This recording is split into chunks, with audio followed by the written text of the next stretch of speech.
Practical Anarchy, a guide to self-determination. Dickie Dredd. Section 89. Crime, justice and care without the state. An earlier section outlined how punishment and policing are bound to the logic of the state, enforcing hierarchy through fear, incarceration and surveillance. Here we need to step back further and question the very foundation of punishment itself.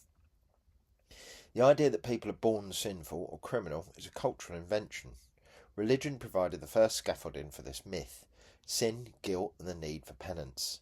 Politics then repurposed it to ensure obedience. The story is simple: if you break the rules, you must suffer. Yet no baby is born evil, well, certainly not in my opinion. People are shaped by conditions, the presence or absence of care in childhood, the trauma or nurture of parenthood, the opportunities provided by wealth or stolen by poverty, and access to education, the influence of peers, the saturation of propaganda, and now the omnipresence of social media.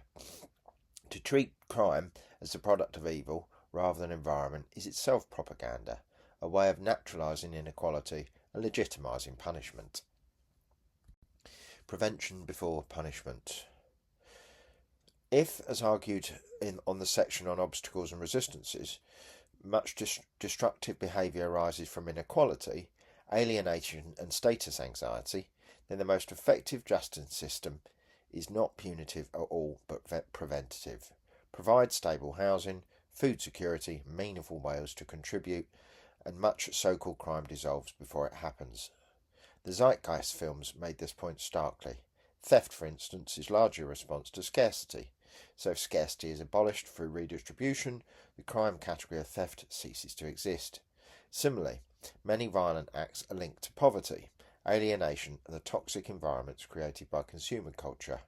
When those root causes are dismantled, violence becomes less endemic. This approach links back to the section on resource councils. If people can democratically decide how resources are distributed, desperation is less likely. The section on everyday anarchism showed that communal cooking, gardening, rewilding and craft are not just lifestyle choices, but preventative measures, reducing isolation and dependency. Crime prevention in this sense is not about patrols or prisons, but about creating environments for sufficiency and belonging. Survivor-centred responses. Still, harm does occur. Sexual violence, abuse and coercion are not erased by redistribution alone, and anarchists cannot pretend otherwise. A free society must confront these realities without reverting to the state's reliance on punishment. Survivor-centred responses are key. Rather than forcing survivors into adversarial courtrooms, where their experience is questioned and minimised, communities can centre their safety and needs, protection, care, recognition. Transformative justice projects emerging in feminist and queer communities already point the way. Collective accountability circles, agreements on behaviour change, long-term support for healing. Non-carceral containment plays a role here. Sometimes immediate protection is required: removal from a community space, exclusion from activities, or collective monitoring. But these practices need not mimic prisons. They can be temporary, proportional, and oriented towards reintegration once safety is assured. The section on direct action and mutual aid offered examples of how communities already organise non-hierarchical infrastructure. Justice, too, can be seen as a form of mutual aid, prioritising repair over punishment. The shifting idea of crime. The very category of crime begins to change under anarchism. If theft arises largely from inequality, redistribution eliminates it. If violence is fueled by alienation and propaganda, then building mutual aid networks and cultural resilience reduces it. Psychopathy and trauma will still exist. Humans will not become perfect. But even here the framing changes. Instead of branding people irredeemably evil, we can understand such conditions as requiring care, boundaries and treatment. Psychiatry itself shows that behaviour is shaped by environment and neurochemistry, not innate sin. Religion once claimed sin was eternal. Politics insists that crime demands punishment, but anarchism asserts that harm is preventable, repairable and understandable. This reframing returns us to the section on the social costs of capitalism. Much of what is now criminalised is produced by poverty, inequality and despair. Remove those conditions and the social landscape looks profoundly different. From justice to care. Ultimately, crime and justice in a free society become questions of care. Care for those harmed so they are not re-victimised by bureaucratic trials.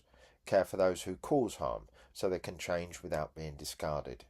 Care for communities so that inequality and alienation do not fuel cycles of violence. Crime is not the natural order of things. It is the distorted reflection of a society that has failed to meet needs. Care, not cages, is the starting point of real safety.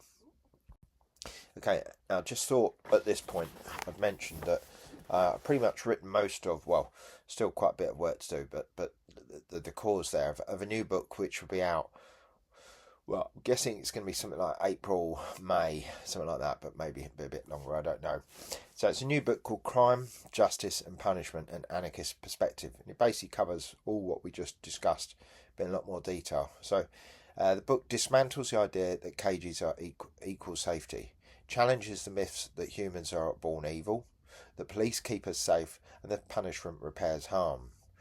Drawing on anthropology, neuroscience, history and lived experience, it argues that crime emerges where care, dignity and belonging are stripped away.